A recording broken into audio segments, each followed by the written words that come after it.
If you are writing specific condition notes for each book that you are sending into the Amazon warehouse, you are hurting your business. In this video, I'm going to talk about boilerplate condition notes and why they are critical if you're trying to scale your business up. Coming up next.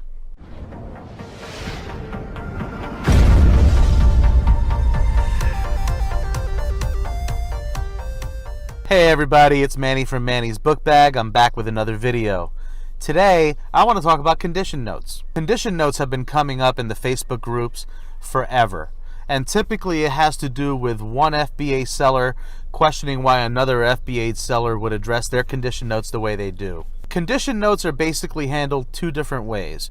One way is you sit down and you write a descriptive condition note for each and every book that you list. A second way of handling condition notes, which is the way that I personally use, is to create boilerplate condition notes. Now let me explain what a boilerplate condition note is. These are generic condition notes that are designed to maximize your listing speed by covering a larger portion of your inventory. They are generic. You are responsible for making sure that your book is described correctly, but if you write your condition notes a certain way, you can actually cover most of your inventory. If you're doing this part-time and you want to keep it that way, you're not trying to grow, you're just trying to create a second income stream, then you're probably not overly focused on your productivity and how long it's taking you to list books. But I'm telling you right now, if you're trying to scale this business and you're trying to maximize your time, you're going to have to incorporate some of these tactics into your workflow. I don't mind telling you that the condition notes that you write for your books don't matter.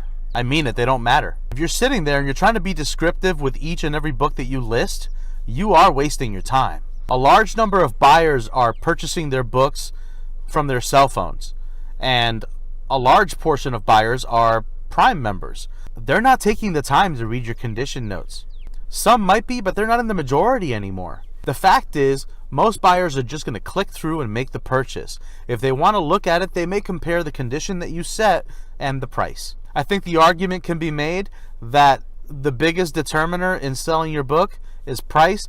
Now, I've been there. When I started selling, I used to leave a specific condition note for each book. When I saw the potential to grow this business into something much bigger, I really started to identify the bottlenecks in my business. The biggest bottleneck was easily listing at first. It took way too long, and time spent in front of the computer is not time making money. So I started coming up with these generic notes that still encapsulate what I needed to describe about a book, but it was very easy to just copy paste. I was spending no time doing that anymore. I don't need to copy paste anymore. Now I can just use the generic notes that I have built into Inventory Lab, and I can just have them populate into the listing as I list. The effects of these condition notes on my business have been pretty dramatic. I'm able to list much faster. I'm able to get that part of the job done, and sell-through has gone up, not down.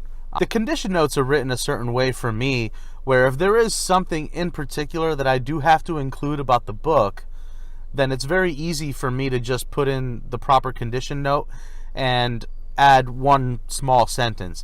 But that doesn't happen very often. Usually the condition notes are good enough. I have a condition note that takes care of most of my good condition books. I have a condition note for my good condition former library. I have a condition note for acceptable and acceptable former library. There is a fifth condition note that I use very rarely, and it's when I source an acceptable book that has some level of water damage. And that's really it. That's how I list my books, and it has saved me so much time and given me the time that I need to be able to do other things. But here's the question of the day. How do you list your books?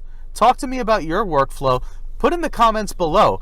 Do you also use boilerplate condition notes, or do you use specific condition notes for each book title? If you've tried both methods, put in the comments below on what you think is the best way for you. I hope this video was informative for you folks. If you like this video and you want to see me make more of them, please remember to share, like, and subscribe to support the channel. If you haven't already hit the like button, smash that like button for me right now. And also, if you haven't already subscribed, hit that book bag up there in the corner. It's going to set you up with notifications so that you know when new videos drop. Until next time, let's go make some money.